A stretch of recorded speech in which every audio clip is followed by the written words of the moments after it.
Yo, this is Rick Mahorn, the bad boy, giving a shout out to my man Drew, Detroit Drew. Make sure you tune in on his YouTube channel, Detroit Drew. Bad boy.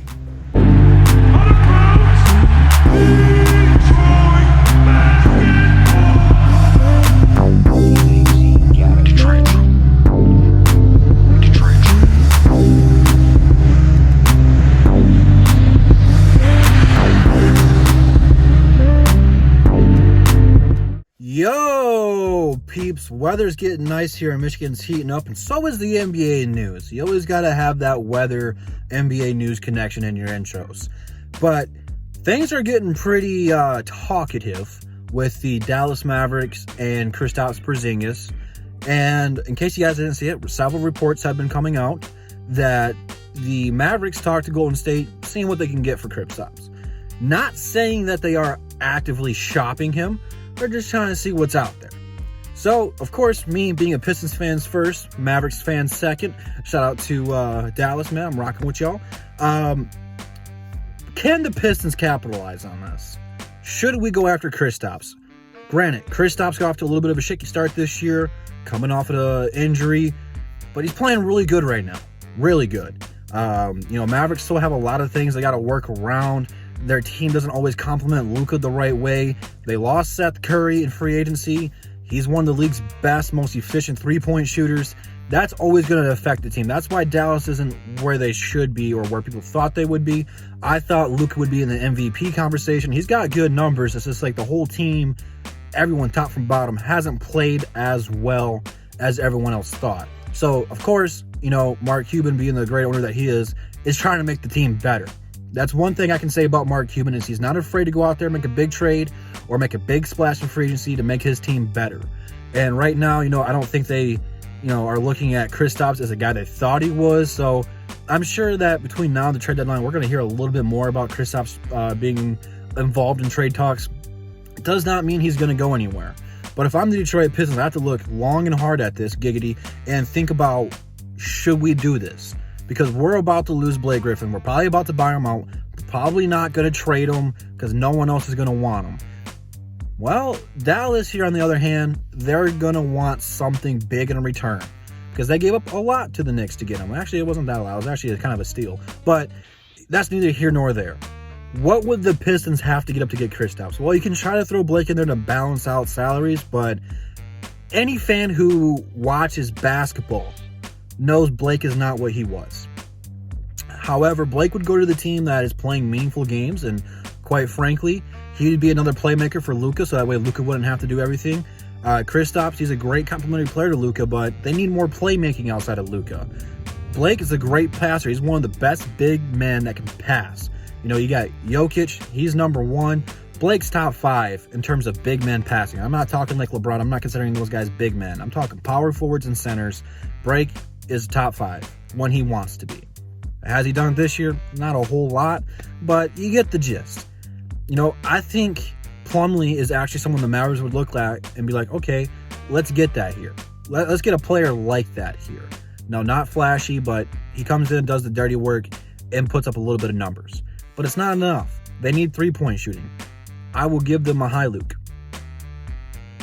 Mykhailiuk's someone that's kind of out of the rotation in Detroit.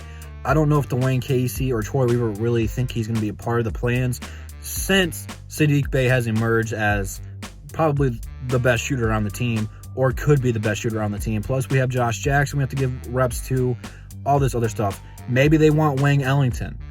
Hey, whatever, do it. Only thing pretty much I'm not willing to give up are any of the rookies.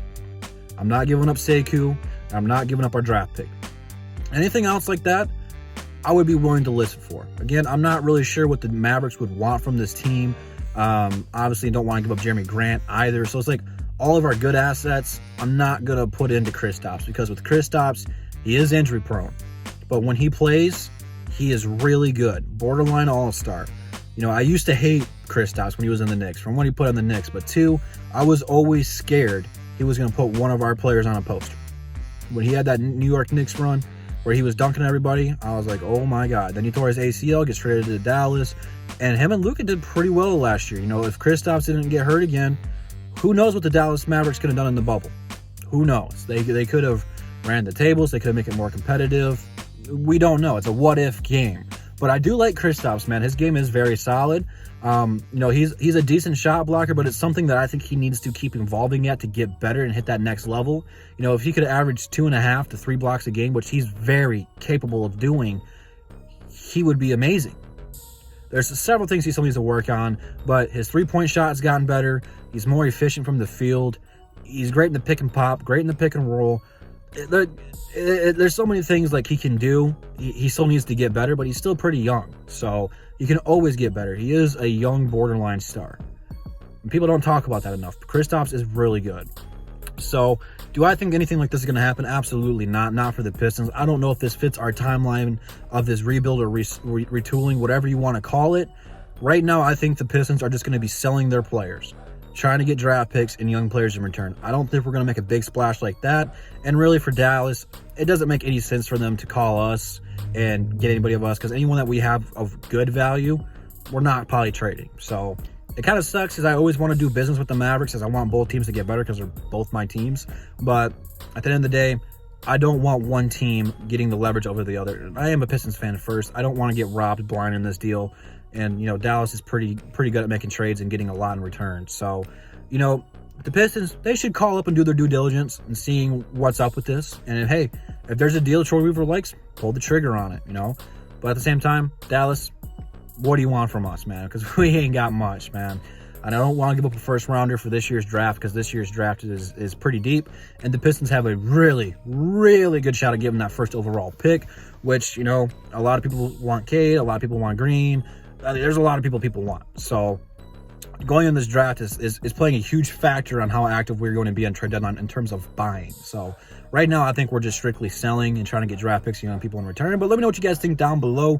Mavericks fans, I know you probably don't want to hear this, but if you guys did call the Pistons, what would you want from us? Leave it down below in the comments. Pistons fans, what would you want to give up in return for Kristaps if you wanted him? Leave that down below.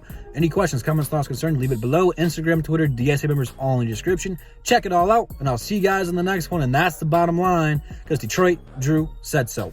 Peace.